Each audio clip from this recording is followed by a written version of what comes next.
You don't lose your calm because life is difficult. You lose it because people know how to trigger you, and the world keeps testing you again and again. But a Stoic never gives anyone that kind of power. Most people wake up already tense, already reactive, already one comment away from losing themselves. A rude tone, a careless message, a sudden inconvenience, and the entire day spirals. Not because the world is cruel, but because the mind was unprepared. The Stoics understood this long before modern psychology did. Your peace is not something the world protects for you. It's something you must guard from within.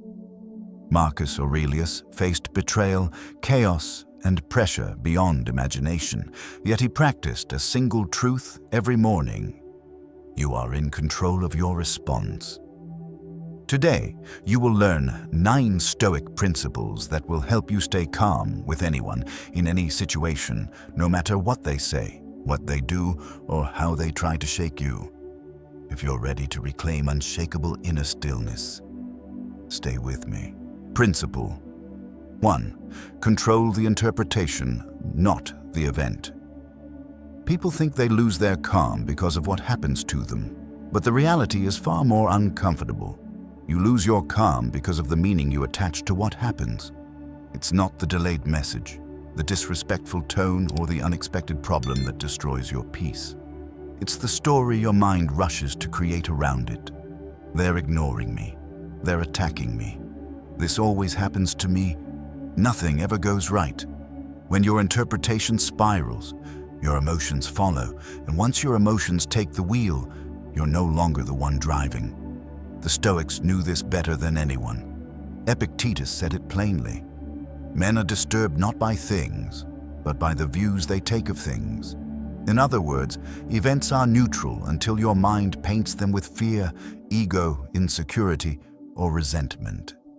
The moment you take back control of that painting, the moment you question your first reaction, everything changes.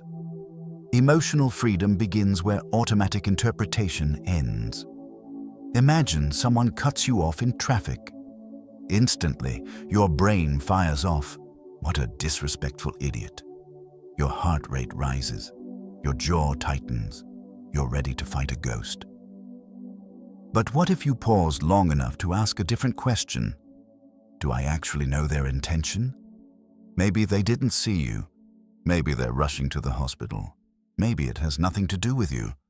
And even if it did, why hand them control of your nervous system? Or picture a coworker giving you a short, cold response. Your mind wants to sprint toward the worst conclusion.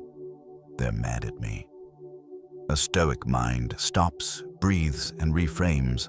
Their mood belongs to them. My reaction belongs to me. That single shift protects your peace more than any external reassurance ever could. The truth is simple. Interpretation is the battlefield where calm is either won or lost. When you challenge your first thought, you take back the steering wheel. When you choose a more grounded meaning, your emotions settle. And when your emotions settle, you become someone nothing and no one can easily shake. Your calm begins not when the world behaves, but when your mind stops assuming the worst. Your calm begins where your interpretation changes. Principle 2. Master the sacred pause.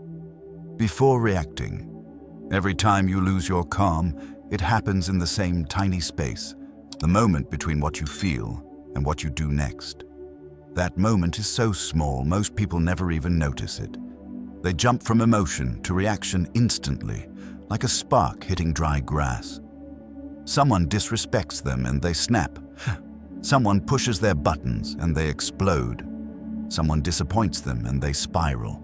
They don't react because the situation is powerful. They react because they never learned to slow the space between stimulus and response. The Stoics believed that this space is where your entire life is shaped.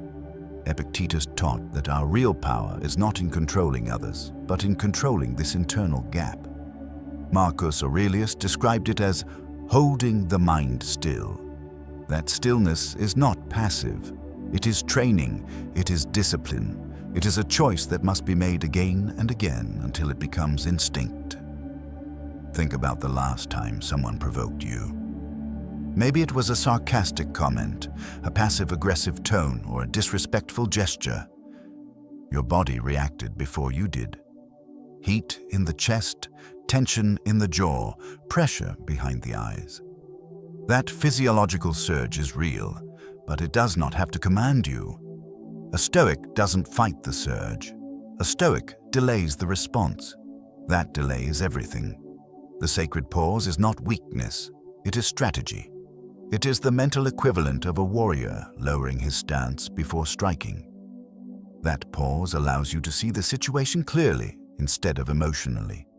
It gives your rational mind the seconds it needs to override the primitive impulse to attack, defend, or collapse. It saves you from saying something you regret, doing something you can't take back, or carrying resentment that poisons your entire day. Here's the truth most people never learn. The person who reacts the fastest is not the strongest. The person who responds the most deliberately is. When you master the pause, you take time away from your triggers. You take control away from the offender. You take the power back into your own hands. So the next time you feel the surge rising, don't speak first. Don't defend first. Don't retaliate first. Breathe once, then breathe again. Let the wave pass before you choose a response. Strength is not shown in the reaction. Strength is shown in the pause that comes before it. Principle. 3. Accept that people behave according to their nature. One of the fastest ways to lose your calm is to expect people to be someone they are not. You expect maturity from the immature, respect from the disrespectful, honesty from the deceitful, accountability from the irresponsible. And when they fail to deliver, you act shocked, betrayed, or offended, as if their behavior is new. But Marcus Aurelius warned about this trap centuries ago. Every morning he reminded himself, you will meet selfish, aggressive, ungrateful, dishonest people today. Not to become cynical, but to avoid the emotional shock that comes from unrealistic expectations. The Stoic doesn't get blindsided by predictable behavior. The Stoic prepares for it. If someone has a short temper, you don't expect patience. If someone constantly lies, you don't expect truth. If someone manipulates, you don't expect fairness. You stop assigning them a role they never auditioned for. You stop projecting your values onto people who have not earned that image. You choose to see them as they are, not as who you wish they would be. This acceptance is not weakness. It's clarity. When you recognize someone's nature, you stop taking their actions personally. A rude person is rude to everyone, not just you. An insecure person criticizes everyone, not just you. A jealous person resents anyone who shines, not just you. Their behavior is a reflection of their inner weather, not your worth. Think about how much calm you would regain if you stopped being surprised by the predictable. How much peace you would reclaim if you stopped expecting depth from the shallow or loyalty from the unreliable. The problem is not their nature. The problem is your refusal to accept it. Acceptance doesn't mean tolerance. Stoicism never asked you to stay. It asked you to perceive correctly. Then choose your response with wisdom. When you stop demanding that others change, you free yourself to change your boundaries, your involvement, your reactions, your investment.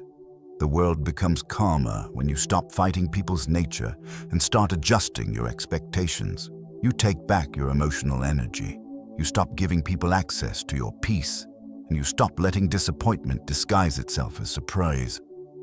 Peace begins the moment you stop expecting lions to behave like lambs. Principle 4.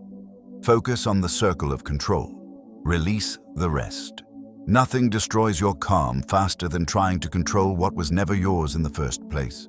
You cannot control how people think, how they feel, how they speak, how they respond, how fast they change, or whether they ever change at all. Yet most people spend their entire lives dragging invisible chains behind them, chains tied to other people's opinions, moods, reactions, and decisions. And then they wonder why they feel exhausted, anxious, and powerless. Epictetus gave the clearest map out of this prison. Some things are up to us, and some things are not. The moment you understand this truth deeply, not just intellectually, your emotional world becomes unshakable. Because you finally stop fighting battles that aren't yours to fight. You stop trying to fix people who don't want to be fixed. You stop chasing closure from those who won't give it. You stop arguing with outcomes you never had the power to dictate in the first place. Instead, you turn inward, to the only kingdom you truly rule. Your thoughts, your actions, your effort, your discipline, your character, your boundaries, your choices. This is your circle of control. And when you commit to mastering it, peace follows naturally. Imagine someone misunderstands you. Your instinct is to over-explain, defend, justify, convince. But none of those are truly within your control. The Stoic response is simple. Express yourself clearly once, then let the rest go. If they choose confusion, that choice belongs to them, not you. Or imagine someone disrespects you. You can't control their behavior. You can only control whether you respond with dignity, distance, or silence. The moment you shift the focus from "how do I make them act right" to "how do I act right regardless," you become untouchable. Most emotional suffering comes from living outside your circle of control. You try to manage results instead of effort, outcomes instead of intention, people instead of principles. It's a losing game every time. But when you stay rooted in what is yours, your reaction, your calm, your values, the world loses its ability to shake you. Your peace has always lived in the same place. Not in controlling everything, but in choosing wisely what deserves your energy. You stand strongest when you stand inside your circle of control. Principle 5. Train voluntary discomfort to strengthen emotional immunity. People think calm comes from comfort, from making life easier, smoother, softer. But the opposite is true. The more comfortable you become, the weaker your emotional muscles grow. The smaller the challenges you face, the smaller the challenges you can handle.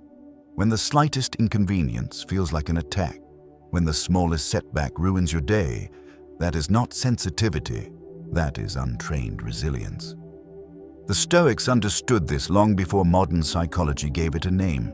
They called it voluntary discomfort, choosing mild difficulty today so real difficulty tomorrow cannot break you. Seneca would sleep on the floor, fast from luxuries, and remind himself, "Is this what I feared?" Not because he enjoyed suffering, but because he feared becoming fragile far more than he feared discomfort. Marcus Aurelius trained his mind the same way, rising early, enduring cold, facing harsh realities without flinching. To the Stoics, comfort was not a gift, it was a trap. Now look at modern life: perfect temperatures, endless entertainment, instant gratification, zero silence, everything designed to remove effort, and yet people are more anxious, more reactive, more overwhelmed than ever. Why? Because they've built no tolerance for adversity. They've never trained the mind to stay calm under pressure. The smallest disruption sends them spiraling. But imagine the opposite. You train yourself to do one slightly difficult thing every day. A cold shower, a harder workout, a conversation you've been avoiding, a walk without your phone, a moment of silence instead of a reaction. You aren't punishing yourself.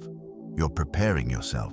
You're teaching your nervous system that discomfort is not danger, that challenge is not chaos, that a spike of emotion is not a command you must obey. When you voluntarily enter discomfort, you shrink the power of the things that once intimidated you. Annoyances lose their sting. Stress loses its grip. People lose their ability to shake you. You stop fearing the hard moments because you become the kind of person who can handle them. Calm is not built in comfort. It is built in challenge. Every act of voluntary discomfort is a quiet declaration. I'm stronger than my impulses, stronger than inconvenience, stronger than the world's chaos. Discomfort doesn't break you, it trains you. Principle 6. Turn insults into information, not injuries. Most people collapse the moment they feel criticized, mocked, or dismissed. One sharp comment and their entire sense of worth wavers. One disrespectful tone and their emotions ignite like dry leaves. They hold on to words as if each one is a weapon aimed at their identity. But the Stoic sees something different. To the Stoic, an insult is not a wound. It is data. It is a reflection of the speaker, not the target. It is noise, not truth. And the moment you understand this, the power of other people's words over you dissolves. Seneca wrote that no one can insult you without your consent. The insult itself is nothing. Your interpretation is everything. Most people accept an insult the same way they accept a package at the door. Automatically, without asking whether it was meant for them, whether it contains truth, or whether it should simply be returned to sender. A Stoic doesn't accept every package. A Stoic examines it, questions it, and often refuses delivery entirely. Imagine someone calls you incompetent, lazy, dramatic, or weak. Your old instinct might be to flare up, defend yourself, or argue every detail. But what if the insult is not a mirror of you, but a mirror of their mood, their insecurity, their projection, or their frustration? What if their words are simply revealing their emotional state, not your value? Once you see insults through that lens, they lose their poison. Now consider this. Some insults contain a grain of truth. Not truth about your worth, but information about how your actions impact others. A Stoic doesn't react defensively. A Stoic extracts the useful piece and discards the malice. If there is wisdom, keep it. If there is only venom, let it fall to the ground. Either way, you stay in control. The moment you shift from "they hurt me" to "they revealed something," you regain power. You become the observer, not the victim.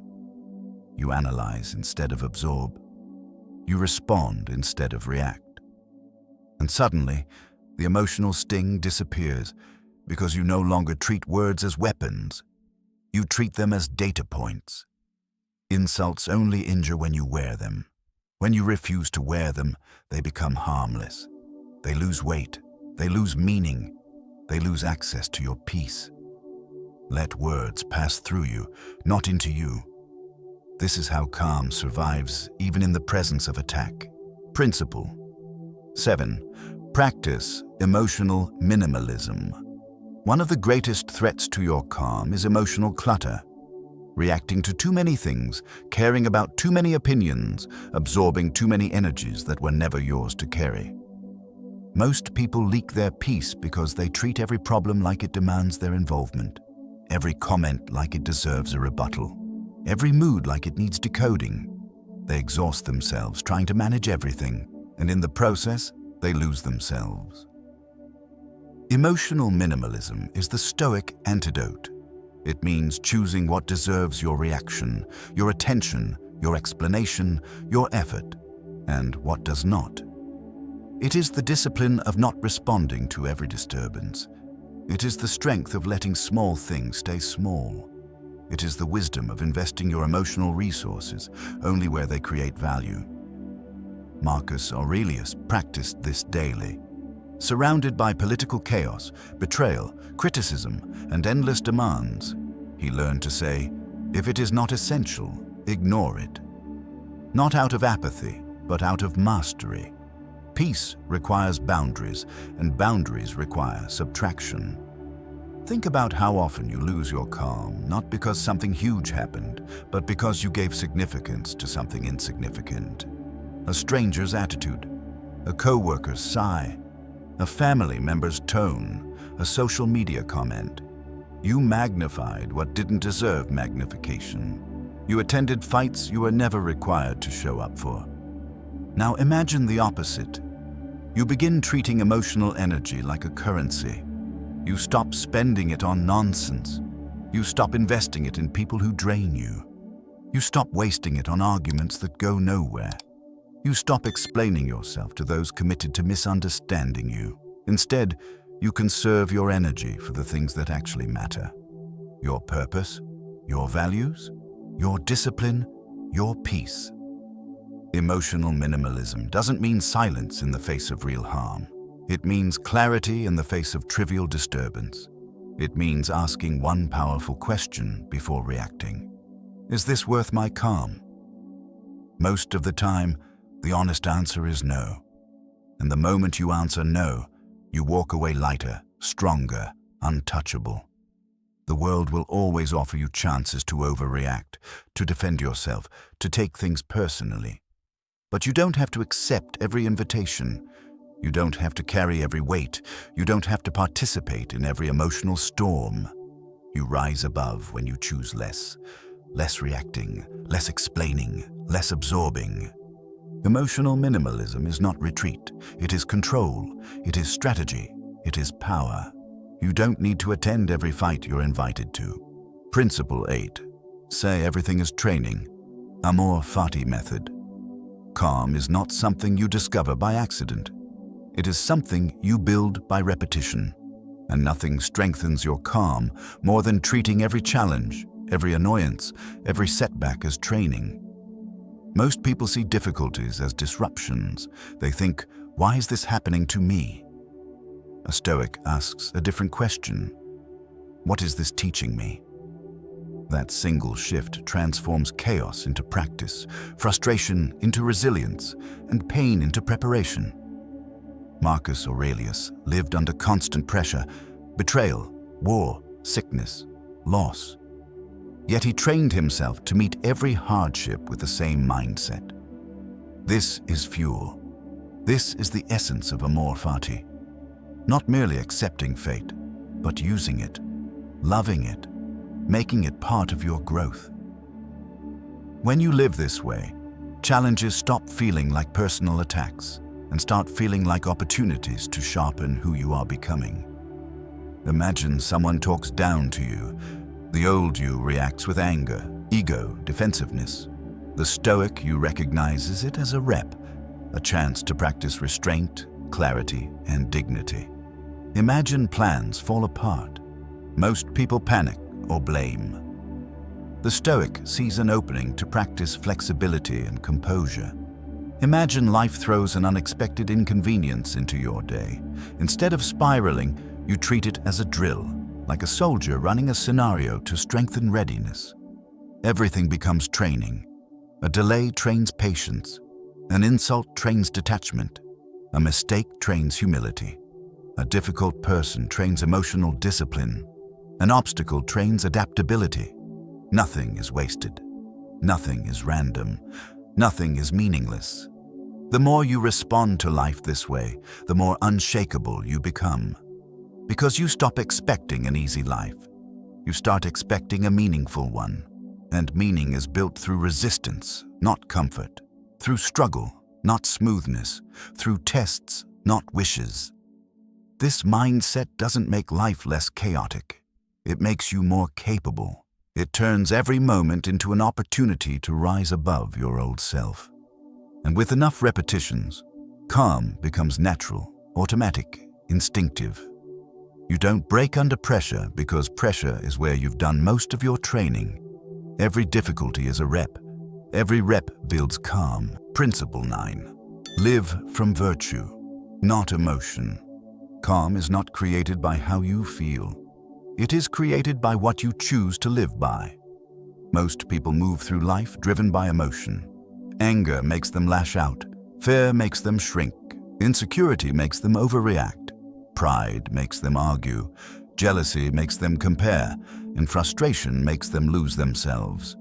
They don't act from principles. They act from impulses. And wherever impulse rules, chaos follows. The Stoics built their entire philosophy on the opposite foundation. Live from virtue. Let character, not emotion, decide your behavior. Let wisdom, courage, justice, and temperance be the compass that guides your actions. especially when your emotions are loud. When you operate this way, you stop being a prisoner of the moment. You stop being hijacked by mood swings. You stop negotiating your standards based on who provokes you. Marcus Aurelius ruled an empire under extreme pressure, yet he reminded himself constantly to return to virtue. If it is not right, do not do it. If it is not true, do not say it. He wasn't chasing calm, he was chasing character. Calm was a natural consequence. Imagine someone disrespects you. Emotion wants retaliation. Virtue asks, what response aligns with my character, not my anger? Imagine someone lies about you. Emotion wants to defend obsessively. Virtue asks, what truth can I stand on without losing myself? Imagine someone disappoints you. Emotion wants to close off. Virtue asks, what choice preserves my integrity? Virtue-based living is not softness. It is strength with structure. It means your behavior doesn't fluctuate with other people's behavior. It means you don't abandon your values just because someone else abandoned theirs. It means your standards don't collapse simply because your emotions rise. Living from emotion makes you volatile. Living from virtue makes you unshakable. When you commit to virtue, you create an internal blueprint that nothing and no one can corrupt. You gain a moral direction that cuts through confusion. You build a spine that doesn't bend whenever life applies pressure. You become someone people trust, someone you trust, someone your future self respects. You reclaim authority over your reactions. You act with intention, not impulse. And your calm deepens not because life gets easier, but because your character becomes stronger. Choose virtue over emotion. That is the Stoic way to stay grounded in every storm. Calm isn't something you stumble into. It's something you build. Through discipline, through awareness, through choosing who you want to be long before the world tests you. And today, you've walked through 9 powerful Stoic principles that were never meant to stay on the page. They're meant to be practiced. They're meant to be lived. They're meant to protect your peace in a world that constantly reaches for it. If you look closely, every one of these principles shares a single truth. You cannot control what happens, but you can always control how you meet it. Your interpretation, your pause, your expectations, your boundaries, your training, your mindset, your detachment, your discipline, your virtue. These are the tools that make you unshakable. And the real transformation begins when you apply just one of them today. Not tomorrow. Not when life settles. Today. Maybe you choose to pause before reacting. Maybe you choose to ignore something trivial. Maybe you choose to treat a difficulty as training instead of punishment. Each small action builds a stronger, calmer version of you. Thank you for spending this time strengthening your inner world. If you found value here, hit like, share this with someone who needs it, and subscribe for more Stoic philosophy that helps you build a mind you can rely on. And let me know in the comments which principle you're committed to practicing next. Your calm is your power. Protect it fiercely.